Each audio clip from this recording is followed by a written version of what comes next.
might have you do a brief in-class writing assignment, just telling me what you understand and what you know about the process of scientific method. So what did you learn in the process of looking at the M&M experiment, trying to get you to learn something about how a scientist goes about making some sort of observation about something that's happening in the world that's unexplainable or seems to be unexplained, that you formulate some hypothesis and then you test it. So with the M&Ms, we thought, well, looking at M&Ms, we got 6 colors. What is their distribution in this sort of infinite population of M&Ms? Is it constant over time? So we'll spend some time talking about that. How would you set up the experiment to test your hypothesis about whether or not the distribution of the colors is random or whether it's got some sort of design to it? So maybe just a quick 10-minute writing assignment on that. And we need to talk about this literature review assignment. So we have a literature review that's going to be due 2 weeks from today. I'm going to ask you to work with a partner on that. And so we need to start thinking about that assignment. What does that assignment mean? What is it? And how would you go about finishing it in 2 weeks? What are some of the topics that you could write on? All of these things. You guys need to know that now because we won't meet again until Wednesday, right? So you need to start thinking about how you're going to do this today. So I'll give you a couple minutes to work together in class. All right, so let's start out with a little bit of stuff on sustainability. Now, who can tell me, how did we define sustainability last time? Yeah, Ernesto? From an economic perspective, like you have to make Sure, sure. let's start out with that. So economic, sustainable development, right? You have to make sure that the profitability from fossil fuels can carry over to sustainability with clean energy. That we can make the same amount of money with fluctuate on. Okay, economic feasibility, you call that, right? But what is the basic definition that we gave of sustainability? You said, yeah, sorry, Josh? To meet current needs without compromising future needs. Right, to meet current needs without compromising the ability of future generations to meet their needs. And that goes for the sustainable development as well. Sustainable development was meant to be development promoted around the world that would end poverty. It would be based on sound scientific research. It would be shared, the benefits of it would be shared equitably throughout society, and that those solutions would be feasible, economically feasible, and sustainable over the long term. This is a tall order, especially given the needs of humanity right now. And so in this class, we're going to spend some time talking about populations. That'll be one of the things that we talk about. And this is one of the crucial challenges for humanity and sustainability is that our population has been growing exponentially for the last several hundred years. In 1799, when Thomas Malthus wrote an essay on population and noted that not all population growth is a good thing. Back then, it was assumed that you wanted more people everywhere, that more people would be a good thing, and that humankind was gradually working towards some perfect society. Malthus said, you know what? Too much population is going to be a bad thing because there's only so much food that we can grow. There's only so much food resources. That was the main thing that he pointed out was that 1799 there were 1 billion people in the world, and he said, I don't know if we can grow enough food for everyone if populations grow the way they grow. And Malthus was the first person to note this idea of exponential population growth. He said we could easily outgrow our ability to provide food for ourselves, and that would be a disaster. Well, the 1960s and 1970s in the US, there was a lot of concern about population. There were lots of books written about population explosion, population bomb. All these terms made it sound like an imminent disaster. And this is still a primary concern. We now have 7 billion people in the world, over 7 billion, right? And so although Malthus's prediction about the collapse of society because of overpopulation hasn't come true since since 1800. Still, we've increased the number of people on the planet by 700% since his time. This is a concern. We know that probably most of the people that get added to the world in the next 50 years, maybe this century, will probably be in the developing world rather than the developed world, and that those populations are the most vulnerable to fluctuations in climate change problems, sea level rise, droughts and floods related to climate change. So countries that are causing the problem, the highly developed countries that are putting the most carbon dioxide into the atmosphere, are the ones that are probably in the best position to adapt, whereas the large populations in the developing world who have not contributed as much carbon dioxide to the atmosphere are probably the least prepared for the changes that are getting ready to happen. So what are the concepts that we have? Some of a couple of slides aren't working very well. I'm going to try to fire this thing up. This is a slide showing human population and its change over the last 10,000 years, roughly. So this is 8,000 BC, right? So 10,000 years ago, all the way to present. 2011, we had 7 billion. Today, we have 7.2 or 7.3 billion people on the planet. And you can see that for the first right down to the sort of Middle Ages, the medieval times, population of humans stayed more or less flat. But we had a crucial breakthrough in technology 10,000 years ago.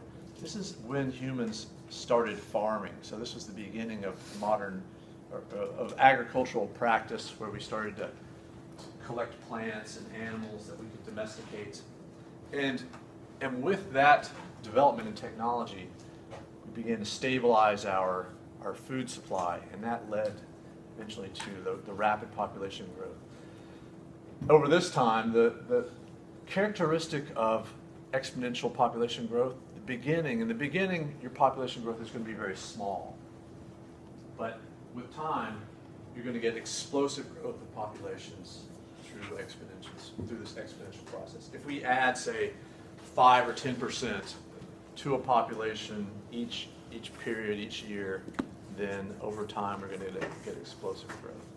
You can see that there's been a few little blips and dips. Right here, we had the Black Death in Europe, which killed about 1/3 of the people in Europe. And so this was a little downward trend in the population. And so Malthus was making the observation that what has kept populations in check up until 1800 is famine, disease, warfare, so limitations on food supply, problems of disease, and then fighting each other were what kept our populations low. But by the time Malthus was writing in 1800, there was less warfare than we were typically having. We were beginning to get some advances in public health, and so populations began to rise as food supply also stabilized. So here we are today. What is the most populous country in the world right now? China. China is the most populous. How many people do they have? They've got about 1.4 billion people, I think. 1.3. What's that? Justin? No. Who's number 2? Who's got the second highest? India. India. India's number 2. Who's the third highest? What's that? Russia? Nope. America. US. It's the United States. Yes. So U.S. is the third most. Now, we said that we've got about 7 billion people on the planet in 2011, and today we've got about 7.3. What's the population of the U.S. today? 500 million? Nope. 1 billion. What's that? 1 billion. 1 billion? Nope. 600. 200? No. It's more like 320 million people. So the population of the U.S. is the little bit that's in the to the right of the decimal point in this number, right? So you put a decimal point there and you add 300 million people and you get 0.3. So even though So we've added Yeah, So the since 2011. Yeah, since 2011, we've added a U.S. population. So it's pretty extraordinary how many people there are in the world. And the third most populous country in the world is just a little decimal point in this figure, right? So it's changing rapidly, and you'll see it change rapidly in your lifetime, which is pretty shocking when you think about it. So yeah, here we are, 2016, 7.3 billion. So that's really the population of the U.S. 0.34. Now this is an experiment that's discussed in your chapter on populations. We'll come to it later. I think maybe they mentioned it in the introduction as well. But if we take single-cell organisms and we put them into a test tube and we give them all of the food that they need, and we remove their waste materials so that they don't choke themselves with waste, and they will multiply like bacteria. They'll divide twice an hour, basically. So they'll quadruple their population every hour. And what we see is that they grow in this exponential form right here. They start out, this population start out low, and they don't change much in the beginning, even though they're quadrupling. You start out with one. At the end of the first hour, it divides twice, so there's 4 of them. And then at the end of the second hour, there's, whatever that is, quadruple that, right? 16, 64 or something like that. We'll see that the population will begin to take off like this. Now, what's interesting about this curve is that rather than shooting through the capacity of the environment to sustain these organisms, the population begins to level off below what we call the carrying capacity. Carrying capacity means the number of a particular organism that an ecosystem can support, the maximum number that it can support sustainably over time. Okay? If nothing changes, keep putting the same amount of food in there, removing waste, there's no addition of predators or other things, then this population appears to have leveled off below the carrying capacity for the paramecium in the test tube. We think that the human population is beginning to do this, that for some reason, and it doesn't necessarily have to do with the carrying capacity of the Earth, but populations, especially in the developed world, are beginning to level off. So the United States has seen fairly significant decreases in fertility over the last few decades. And so family sizes are much smaller today than they were. And in some developed countries, like Japan, populations are already beginning to decline or contract. So their fertility rate has dropped below the sort of zero population into the negative population growth. So we could see this in other countries. It doesn't seem to be likely to happen in the U.S., but it's happening in other parts of the world. And so we think of the number of people or the population of people around the world as being the problem, but that's part of the problem. The other part of the problem is countries like the U.S. with still relatively small populations compared to the population of the world, we consume too much stuff relative to the number of people that we have in the country. Again, we have lots of money and we spend our money on stuff. It seems to be sort of a natural thing to accumulate stuff. And National Geographic a couple of years ago did this interesting photographic project where they went around the world and they asked people to move all of their possessions out in front of their houses, and then they took a photograph of it. So this one is from a family in, I think this is Japan. It looks like Japan. Yeah, so Japanese are, they obviously have a lot of stuff, but they typically live in relatively small houses in their densely populated areas. So that's a developed country and all of their stuff. This is a family, I think it's in Mexico. I've forgotten where this family's from. But here, again, they've moved all of their stuff out onto the roof of their house, and you can see it's a more modest pile of stuff, but it's still quite a bit of stuff. And we would classify Mexico as being a developing country, but on its way to being developed to the same extent that the U.S. is. So these terms are kind of hard to use entirely accurately because every country is in some stage of developing. And most of these comparisons are made they're saying, well, compared to the US or compared to Japan or compared to Germany, this country is not as developed as these countries, right? They would be the highest developed countries. So it's still it's better terms than, you probably heard the terms like third world and first world. We're trying to retire those terms. We don't use the term third world anymore when we're talking about countries. We talk about developed countries or highly developed countries, lesser developed countries, and then developing countries. Okay, so Mexico is in that sort of middle category. This is from Mali, I think, an African nation.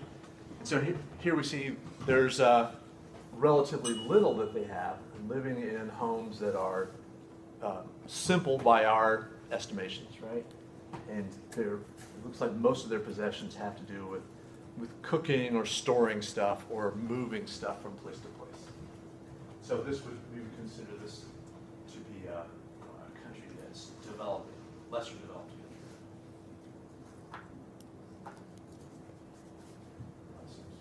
Moving slowly. All right, so lesser developed countries then are going to have low levels of industrialization. They're going to have high rates of population growth, though. So paradoxically, countries that are relatively poor in terms of how much an individual can purchase tend to have the highest rates of population growth. And there's reasons for that, obviously, that in countries where industrialization is low, most of the economic activity is probably agricultural or perhaps mining, economic exploitation of minerals. And in those countries, having an extra hand to help you do stuff would be valuable. That having kids to help you in the field is going to bring you more wealth.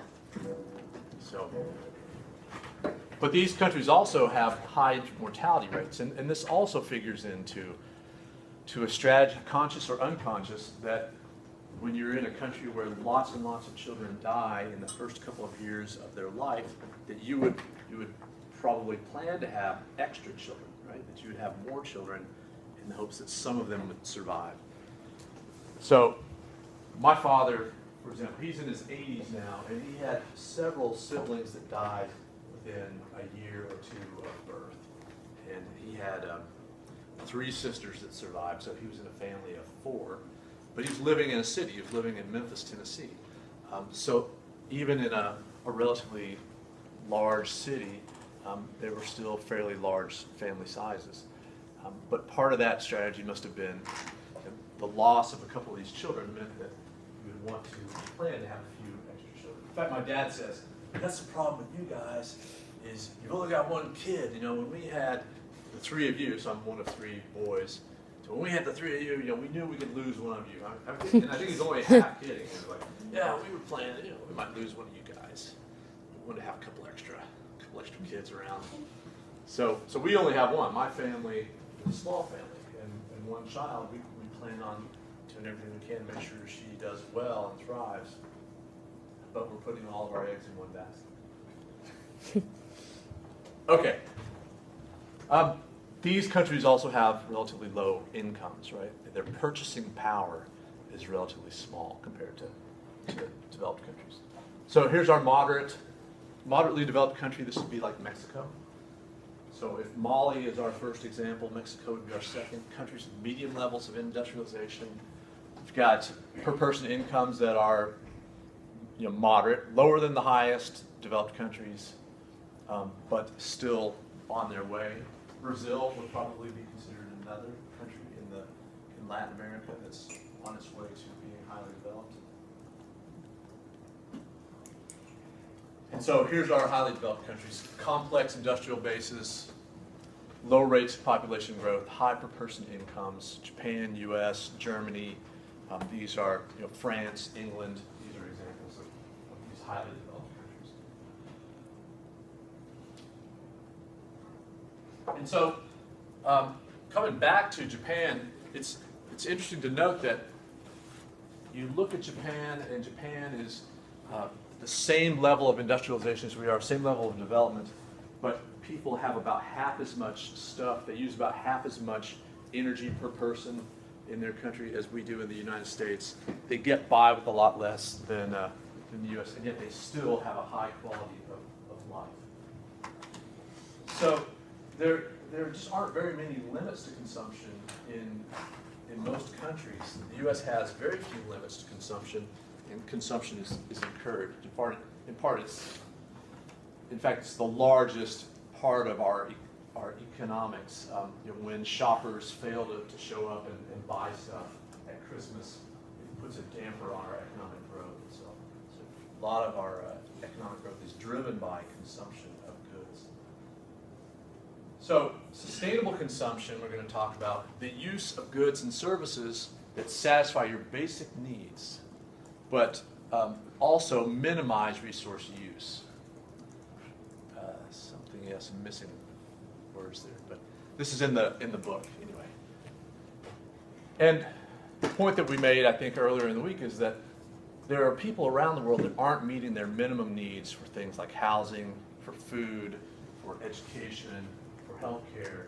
And if we were to try to ensure that people around the world were meeting their minimum needs, we might run out of resources, because countries like ours are using much more, consuming much more of the resources of the world than we need to meet our minimum needs. So far we haven't been asked to make those kind of sacrifices yet. We haven't been asked to say, okay, what are let's define what your minimum needs are. What are the things that you need for a decent quality of life, and let's try to rein in your consumption. And it's probably not going to happen in the U.S. anytime soon.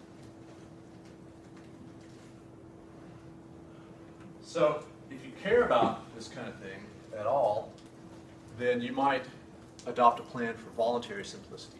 Again, one of the things that makes this difficult for people in the U.S. is it's not clear that you giving up something would change the way of life, or would improve anyone's life conditions anywhere else in the world. In fact, it might do the opposite. If you stop buying goods and services from other countries, it might have a negative impact on some of those countries. But at any rate, the book talks about voluntary simplicity. This idea that you might, instead of owning a car, you might own a bicycle, or you might use a scooter or a skateboard. You might try your hand at growing some of your own food, or living in a smaller house than perhaps the one that you think that you ought to live in. This idea is that you do this voluntarily. So we would.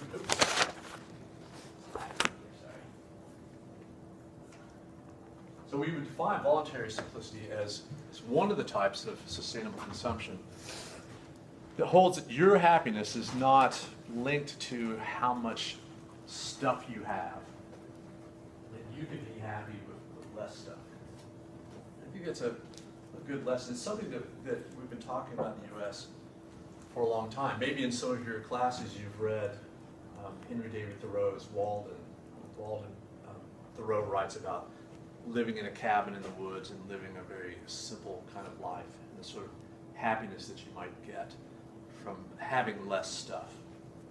If nothing else, deciding that you need less stuff will allow you to work less hard, because you won't be struggling to pay for all the stuff that you have or that you want to have. Let's look for a second at, see if we can get this to run.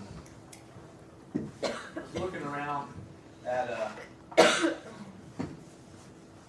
stuff online, and I found this guy, Rob Greenfield. And I don't know much about Rob other than what I've seen online, but he's one of these guys that's taken this voluntary simplicity idea to sort of an extreme.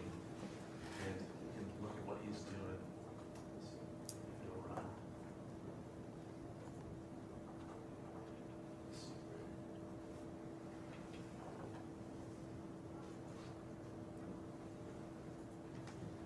Welcome to the Teeny Greeny. My name is Rob Greenfield, and this is my off-the-grid, in-the-city, tiny house life. I live mostly bill-free here, no rent, No utilities, no cell phone, no car. But I do still buy food. I love to support the local farmers market and co-op, but I'm really enjoying growing some of my own food. The biggest challenge that I've got is that I live amongst a pretty massive drought, and of course, I'm not connected to the water grid. I'm completely dependent on the rain. I've got this rainwater harvesting system, and so far, even in a drought, I've managed to meet my needs. I only use about 2 to 5 gallons of water per day. A major key to my success is these wicking bed gardens. I think every yard in Southern California should have one of these. The concept is really simple. You build a raised bed with some repurposed wood or pallets, make a reservoir with a waterproof liner, lay down some rocks, put in a feeder tube and an overflow tube, put old burlap sacks or a bed sheet over the rocks, and then lay your soil down. The burlap keeps the soil above the reservoir. Then you water the garden through the tube so that the water can wick up into the roots of the plants. This will drastically reduce the amount of water you need to use because very little water is lost from evaporation. The soil stays really moist and makes it a lot harder to let your plants die. Even better, you will only have to water your garden once or twice a month. The Food is Free Project has a great video online showing you exactly how to make a wicking bed garden. You should also follow them on Facebook because they'll definitely educate and inspire you on how to grow more food. The video links are in the description. I'm a complete rookie when it comes to growing my food, but so far, my food is indeed growing. I think the hardest step for most people is just making the first step of planting some seeds. But if you do that, the seeds will most likely turn into plants you can eat. For new gardeners, I recommend sticking to easy things like kale, chard, and lettuce, some herbs like basil, and also peppers, beets, and tomatoes. Start small and let your garden grow from there. You can also join your local community garden where you can get help from veteran gardeners who really know what they're doing. For more information on how to eat a planet-friendly diet, visit robgreenfield.tv/food. So, he lives in a tiny house in what looks like someone's backyard. Let's see. Got this. Where's his?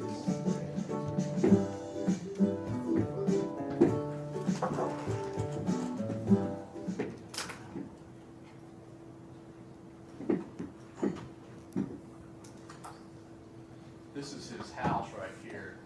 His off the grid tiny house.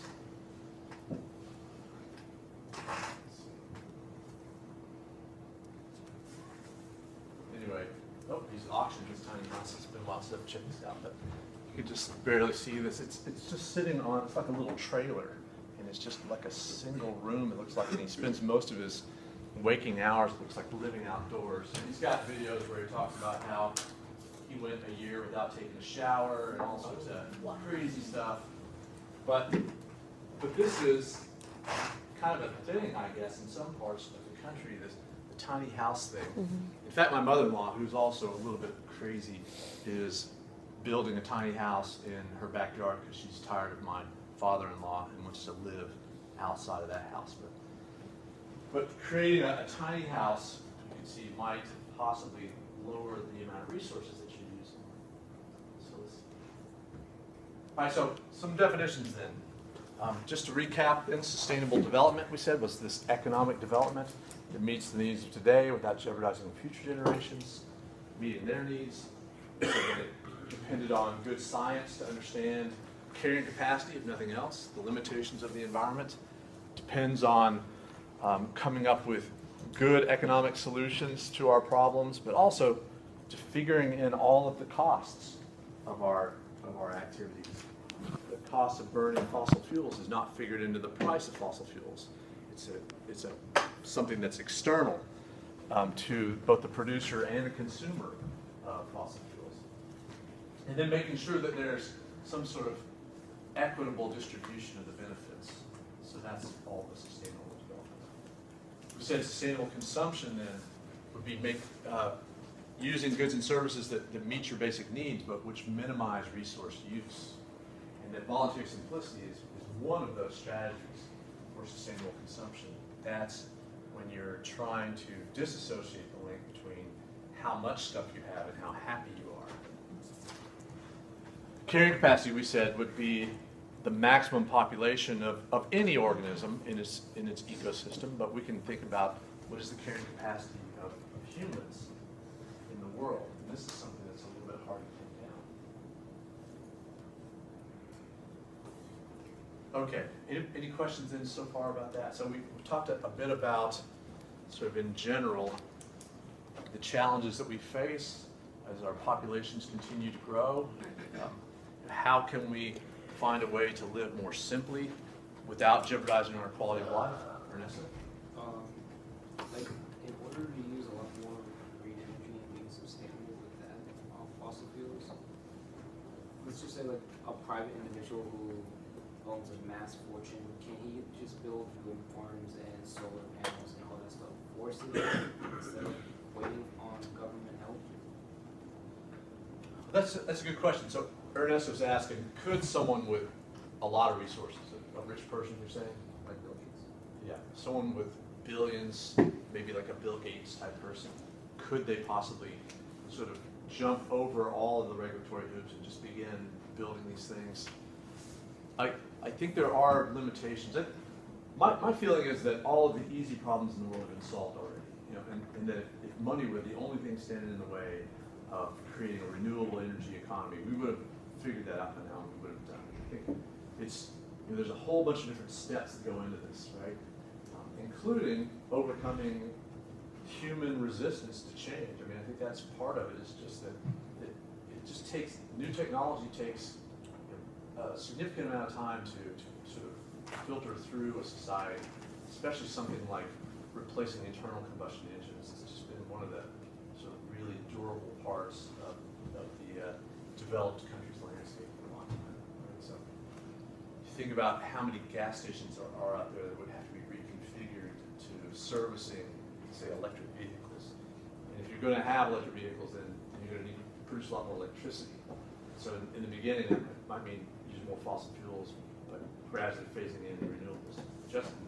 You know, like, one thing that relates to that might be, I don't know if you know about like the power plant that Elon Musk is doing. No, I don't know anything about. Oh, I know who he is, but what is he planning? Basically, he's creating these. It's like a large power plant for renewable energy. It's extremely expensive, but he's basically saying that if there were about 100 of them, it would have enough renewable energy to power the entire world. No kidding. Yeah, Wow. but he's like, he's struggling to build one of them at the moment. But I mean, maybe 10 years, 20 years down the road, that could be one of the problem, or this problem could be solved.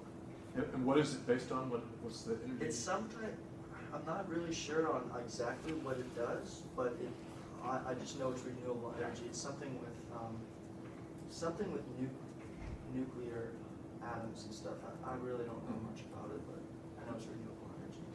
I think Musk is a great example of someone who is, like Ernesto imagined, someone who's got lots of money who is saying, you know, I'm not going to wait around for the government to do all this. I'm going to leapfrog over. I'm going to get to Mars before the U.S., before NASA does. I mean, that's like thinking really huge and outside the box, right?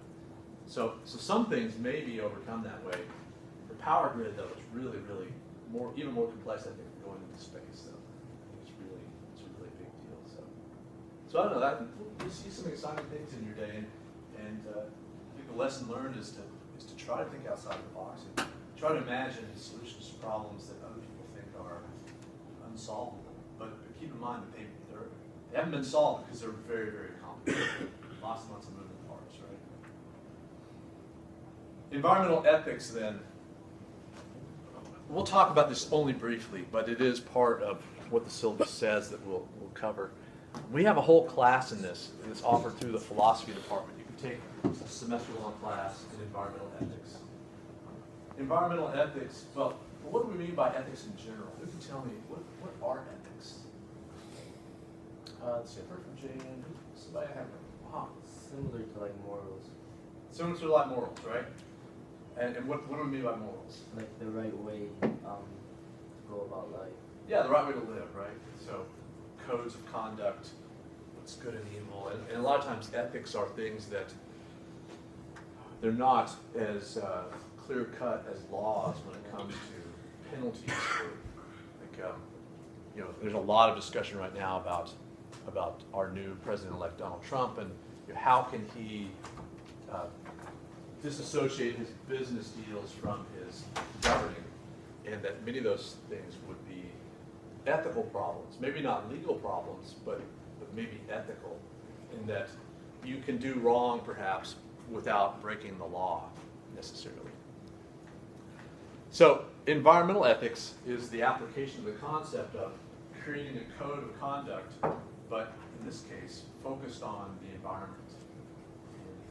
So there's a lot of different ways of looking at our responsibility to the environment. So we'll define this as the branch of philosophy that considers the moral basis for environmental responsibility and decisions. Okay, so environmental ethics. The concept of environmental justice springs out of the observation that in the United States and probably around the world, that the people who are poor and politically powerless tend to be exposed to the greatest amount of environmental harm. And so if you go around the world and look where all the big garbage dumps and storage facility of chemicals and radioactive materials, where they're located, you're not going to find them in fancy addresses like Beverly Hills. You're going to find them in poor parts of the country. And to some extent that makes sense, right? If you're going to buy property, the kind of size of property that you need to, say, create a big landfill, it's probably not going to be downtown. It's going to be someplace out in the country. And if you're living outside the city, you're probably not making as much money as you would if you were in the city. But this also seems to be consistently working against people of color, Indian tribes, people, blacks and Hispanics who are living in less than the greatest housing standards tend to end up being surrounded by factories and dumps. So back in the 1990s, the Department of Justice under Bill Clinton established an environmental justice program within the Department of Justice to monitor where all these things were. Where are the dumps in the country? Who lives around those dumps? How are those people affected? So we are monitoring, regularly monitoring environmental justice within the country. I don't know how big an impact it's had on people, but you can see this, if you've watched the news, this thing that's happening in North Dakota, where there's a pipeline that's getting ready to go across tribal lands of the Sioux Nation, and they're not happy with how that's gone down, and there's been big protests, and they seem to have won at the moment. We'll see where that goes. Anyway, environmental justice would be the right of everyone to protection from environmental harm, sort of regardless of their economic or political power. It's probably not really a right that can be enforced, however. It's more like an aspiration that everyone should have this. Just like saying that everyone should be entitled to clean air and clean water is not really a right that can easily be enforced.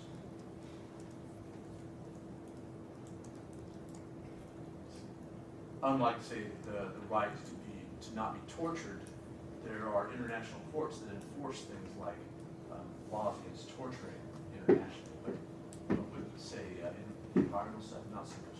Anyway, here is the webpage for the Department of Justice's Environmental Justice Program. So if you're interested in that, you can go check it out. So it exists, and it was put together by President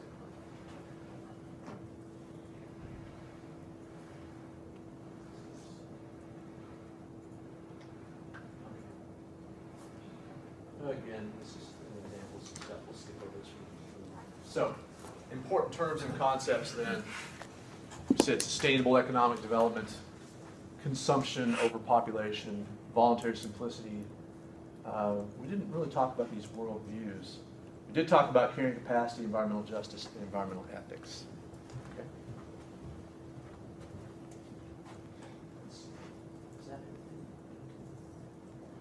And let me show you one other thing. There's one famous person who has won a Nobel Prize for her work in environmental justice. And I don't have much on her, but this a Kenyan named Wangari Maathai, she got the Nobel Prize. I think it was a Peace Prize for her work in Kenya. And it's related to sustainable development. And it's really interesting, I think, because one of the things you'll see is that Maathai recognized that sustainable development needs to have grassroots elements to it. That the way that you find out how to help people live sustainably is you find out how they're living and you find out what's wrong and you let them come up with solutions and you let them be completely invested in those solutions. And that becomes sustainable. So let's let Maathai talk here.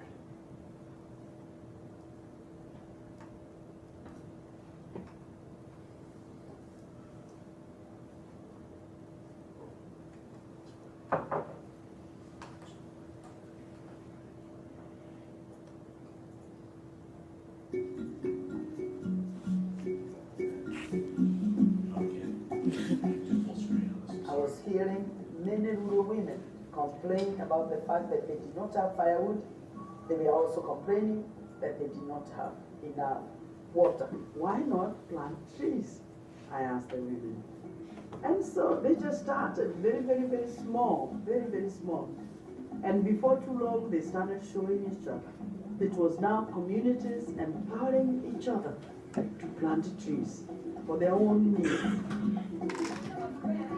So the women started. Nobody was bothering them because nobody took them seriously. You know, who takes women seriously? Then the government realized that we were organizing women. So they started interfering with our organizing.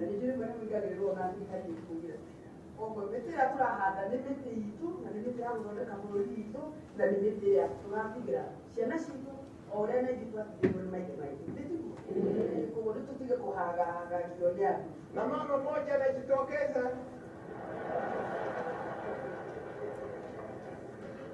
na kwa desturi mama kwa Kiafrika lazima kuheshimu wanaume. We want to debase your womanhood. So I said, no, don't give me that.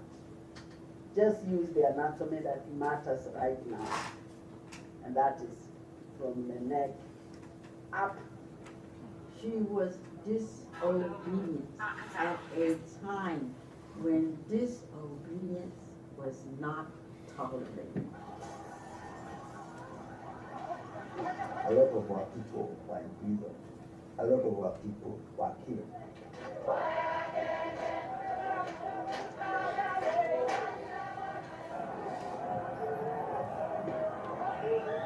We will never give up in our fight for a better government.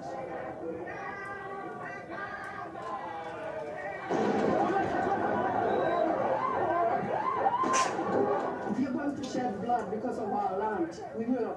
It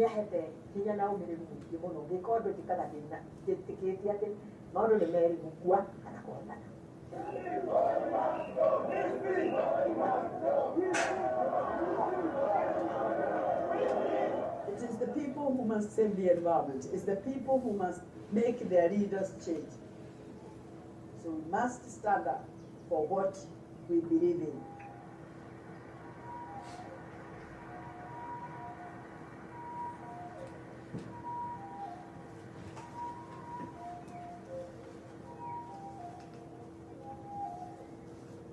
Sorry about the screen, but that says that particular movement, they've planted 35 million trees in Kenya, which is pretty extraordinary when you think about it. And so this begins with the recognition of the problem, the people saying, well, we don't have enough firewood. And in many places, like in Haiti, for example, the collection of firewood has led to widespread deforestation. And so what they've done here in Kenya is they've showed people how to plant the trees and then how to harvest the firewood sustainably. So rather than cutting down a tree, that you collect branches off of a living tree and that you let those dry and then you use them. And along with that were things that the government could do to help this along, like the recognition that a forest is worth something to a country, and that the people that manage it and the people that conserve it are essentially working for the country, paying people small stipends for managing the forests. In the same way that we have a forest service, and those are employees of the government, and they get paid for managing the forest.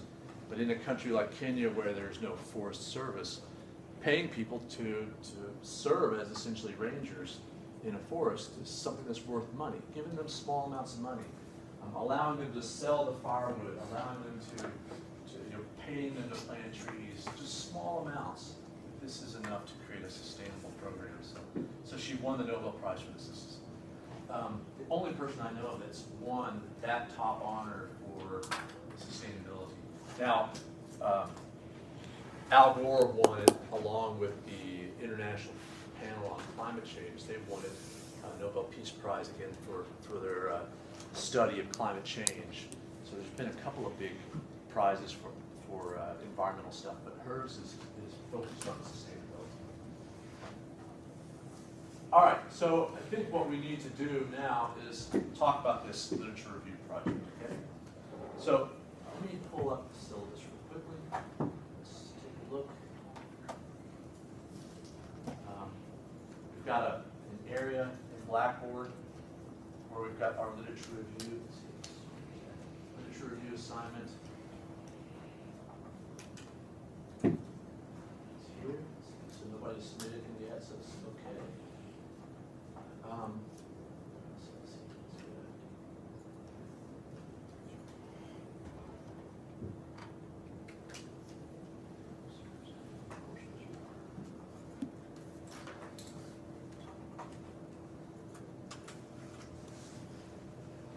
Really quickly, you know that 250 word essay?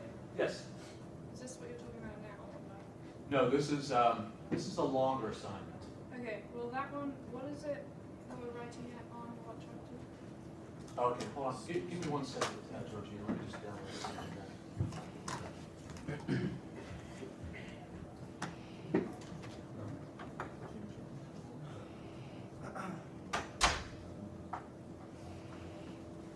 All right. So remember, for our second week of class, which will begin on Wednesday,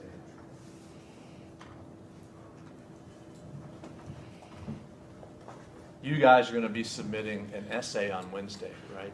And that's on Chapter 9 and Chapter 2. Chapter 9 of the textbook by Berg, Chapter 2 of the book by Carson. So that'll be due. Remember, it's due before you come to class on Wednesday. So here's your Berg book, and here's your Carson book, okay? So we explained that assignment last time, and I gave you a sample essay, 250 words. Is it? It's on chapter 2. Chapter 2, oops, I'm sorry, I didn't mean chapter 2. It's on the intro, okay? Oh. Sorry, chapter 2 is the next one down. All right, so for Wednesday, to be clear then, the introduction from Silent Spring, okay? And chapter 9, which is on global climate change stuff, global atmospheric change. So that's what you're writing your essay on, and that's what I'll be lecturing on next week, okay? Is everybody clear on that? Everybody completely clear? Okay. Now, 2 weeks from today, we have the literature review assignment. And that's going to be due at the end of the day, 2 weeks from today, so at essentially midnight. Okay? So what is the literature review assignment? Let's see. Do you have anything in here? Okay.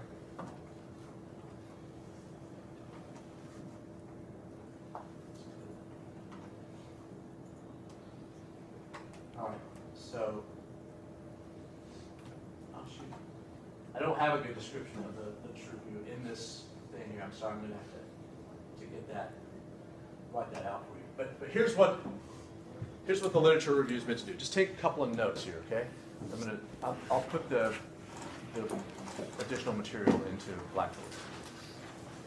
What I'm asking you guys to do is write a 2,000-word essay, okay? So it's about 5 pages or so. And a literature review, have any of you guys written literature reviews before? Do you know what we're talking about here? A literature review is meant to give you a chance to look at materials that have been written about a particular subject. To sort of look at what we know about a particular subject, in this case, some kind of environmental issue. So, there's 3 different parts to this that I want you guys to consider. First, I want you to think about a particular issue, and it needs to be like a South Florida issue. Okay, something that's happening in South Florida, something that's appropriate to this class, so maybe something that's described in the textbook, pollution, or public health, or population change, or conservation of species, things like that are in the book. That's actually the sort of general idea of the whole assignment. And so the first thing really is to look at the science behind that particular issue. So let's imagine that you are writing about, say, the Florida panther. Lots of people write about the Florida panther. Florida panther is one of the most endangered species in our country. And so what is it that we know about the Florida panther and why its population is on the verge of extinction? So the science behind our understanding of this particular problem with the panther. So scientifically, what are the threats to the panther's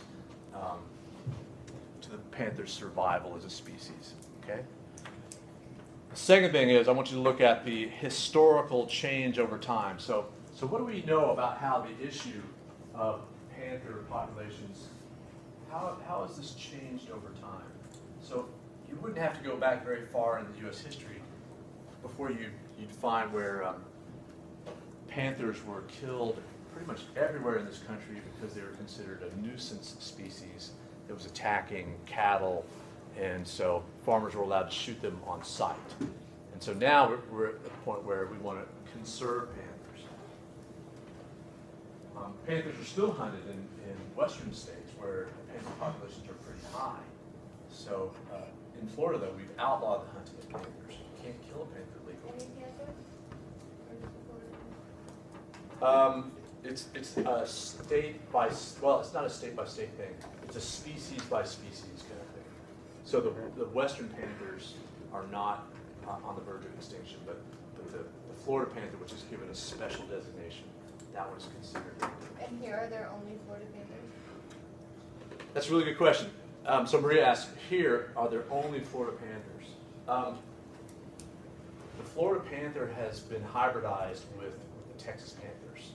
And there may be other populations of panthers, but the thing that's called a Florida panther is found only in Florida, but it's closely related to other panther populations. So can we kill in Florida? Can you go hunt like a Texas panther? Can you hunt a Texas panther in Florida? Or is it just like Florida panthers that are protected? Yeah, see, you're really putting your finger on an interesting question. They brought the Texas panthers in because Florida panthers were so inbred, that they were so closely related, they were having congenital defects that were causing high mortality. Okay? And when you take an inbred population and allow it to cross with another population, you get a hybrid, which is more vigorous. And so that's what they're trying to do. They're trying to save the Florida panther by essentially breeding the Florida panther out of existence into a hybrid panther. Okay. Anyway, so there's some interesting science behind it and interesting conservation issues that are behind the Florida panther thing. So looking at the science, looking at the history of how that issue has changed over time, and then I want you to look at a minimum of 3 nonprofit organizations that are dedicated to trying to conserve the panther or dedicated to trying to solve whatever problem it is that you and your partner decide to work on. Okay? There's only 2 people. 2 people, I think we've got an odd number of people in here. No, we've got an even number of people here right now. So I'm hoping that we can keep it to 2 groups of 2. Yes. Can you repeat that last part about the nonprofit organization? Yeah. Okay. So one of the things that's in the syllabus is this idea that you guys will sort of create a fictional nonprofit organization, and so we're going to do that in the context of this experiment or this assignment. A nonprofit organization is an organization that has a mission that's usually devoted to some sort of change to society or change to something, you know, the environment.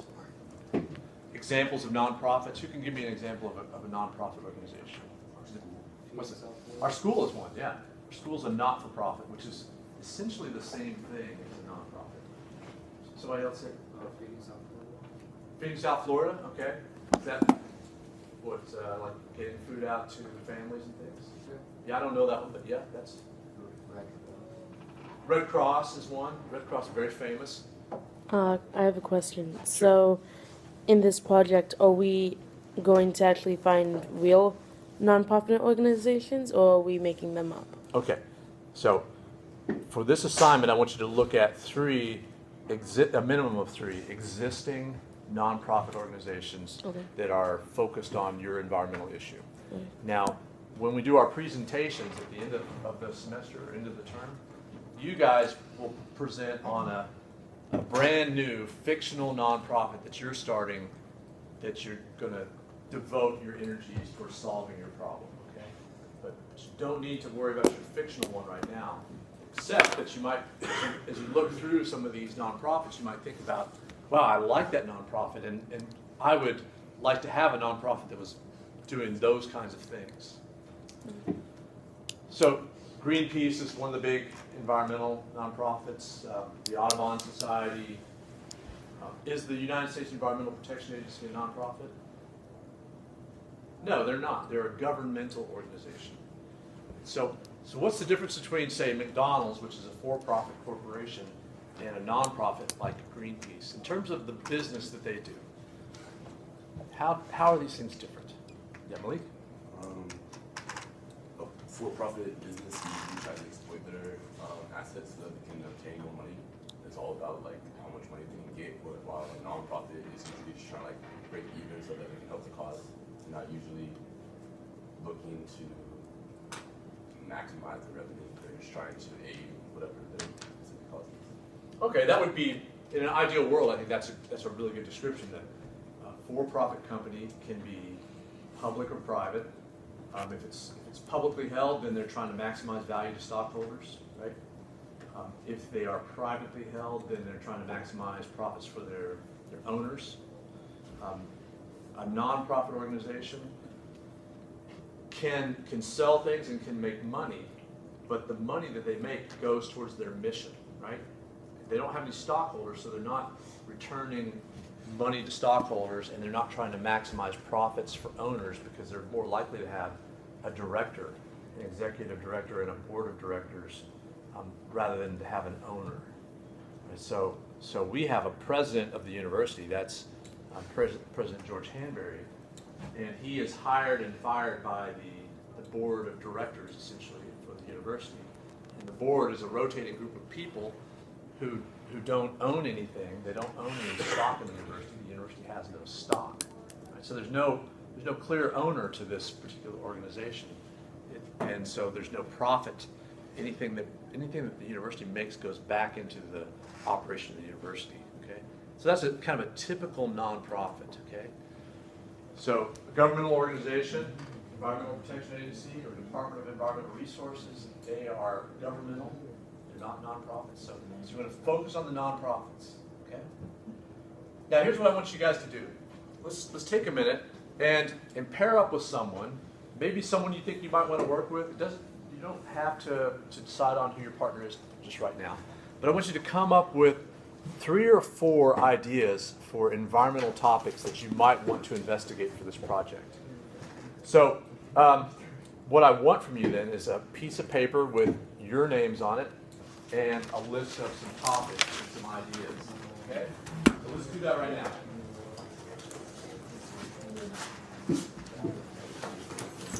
I got it.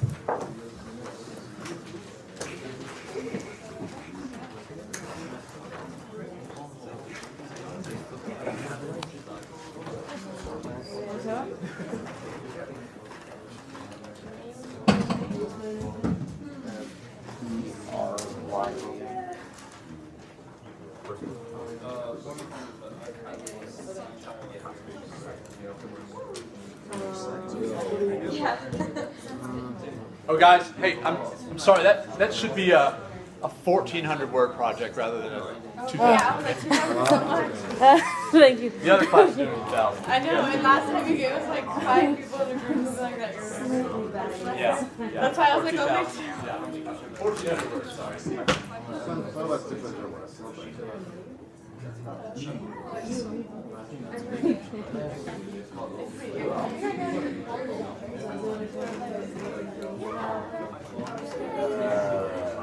You're like,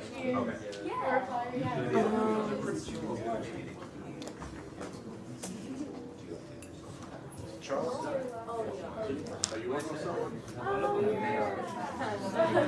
Melissa? Sure. Are you? Do you have someone to work with? I don't know, maybe you and Charles could brainstorm. You don't have to look at each other, but at least for this in-class assignment.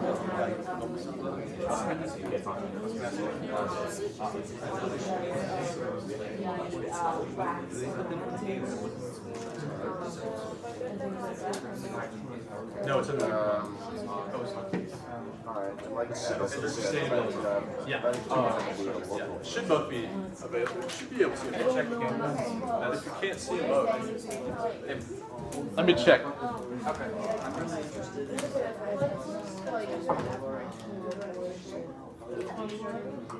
Oh no, there is. Is there? Yes. I just didn't put it in the second section.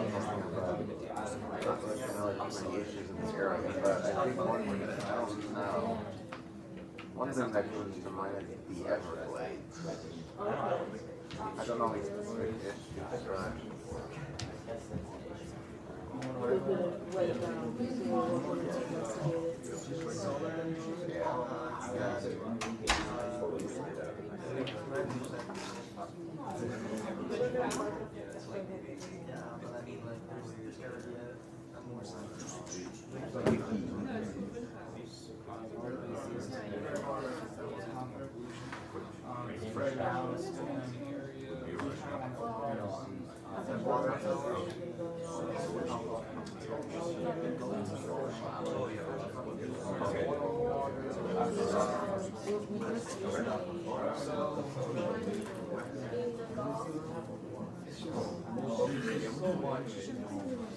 I said no.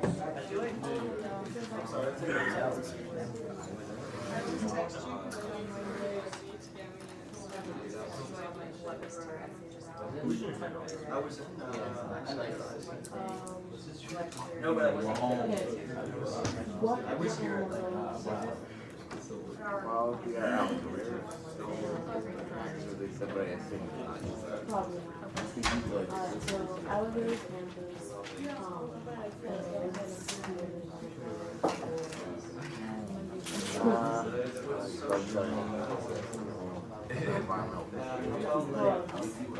What's socially well? oh, birds. Social aspects. See you guys on the train.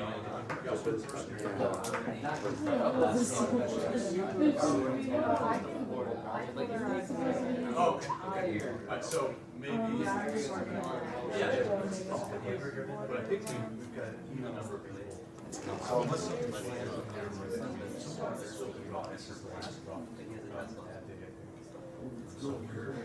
We were voicing dropping that.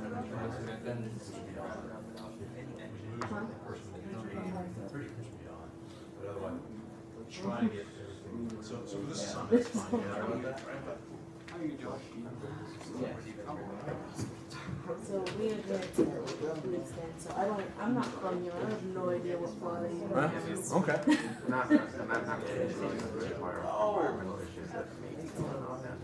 Okay. It's pretty simple though. I mean, you're close to the water, so obviously things having to do with marine stuff. Could be pollution. Could be things, pollution of the water. Could be pollution at the beach, right? We're famous for our coral reef research, so threats to coral reef existence or diversity of sea resources. We've got, just like any state in the union, we've got a lot of endangered species. So wherever you're from, you probably have your own list of endangered species. Here we have panthers, we got manatees, we got corals, we got some of the wading birds, some of the birds of prey. There's a whole bunch of things, and that would all fall under sort of species conservation or biodiversity. So all those things. Air pollution is an issue wherever you go. All of these things would be things you could think of. Okay? Is everybody just having trouble? Everybody needs a little consultation?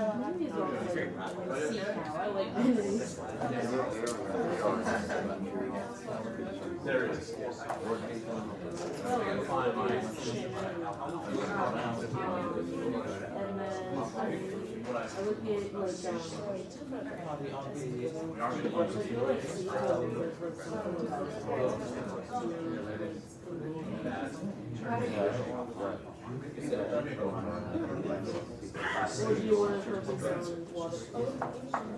Questions? Questions? No.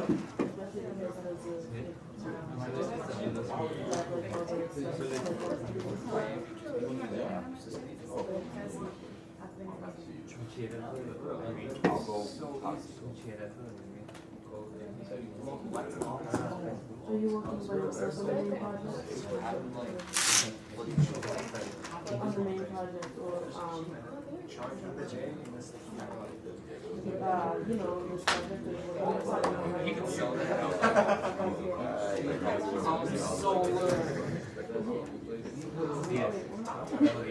Yes. So, oh, I thought you said you'd be working on